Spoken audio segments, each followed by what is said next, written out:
জানেন এখানে রক্তদান শিবির নিয়ে একেবারে সোশ্যাল মিডিয়ায় ভাইরাল, জানেন গুলি চলেছিল এমনই অভিযোগ উঠেছিল।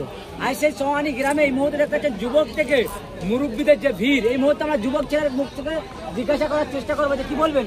এই যে চৌহানি গ্রাম একেবারে উত্তপ্ত হয়েছিল এবং গুলি চলার অভিযোগ উঠেছিল, সেই চৌহানি গ্রামে কিভাবে আপনারা রক্তদান করলেন এবং সাধারণ মানুষের কি বার্তা দেবেন চৌহানি গ্রাম থেকে? আমাদের প্রথমত কথা, এমএলএ নওশাদ সিদ্দিকীর উদ্যোগে আমাদের রক্তদান শিবির হতে চলেছে আগামীকাল।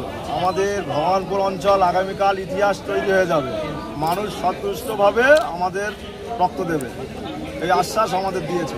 এই যে বারংবার ভাঙর একেবারে বদলামের নামে পরিচিত হয়, সেই শওকত অনুগামীদের হাতে আবারও ভাঙর সেই বদলামের দিকে ছড়িয়ে গেল। সেই ভাঙরে আপনারা একেবারে সফল করে দেখাচ্ছেন যে রক্তদান শিবির, এই যে গণতন্ত্রের উপরে আঘাত এনেছিল শওকত মোল্লার অনুগামীরা, সেই ভাঙরে রক্তদান শিবির আয়োজন হচ্ছে। কি বলেন, কতটা ভালো লাগছে এই যুবক ছেলেদের যে আগ্রহ? আমরা খুব খুশি, ভাইজানের হাত ধরে আমাদের রক্তদান শিবির হচ্ছে।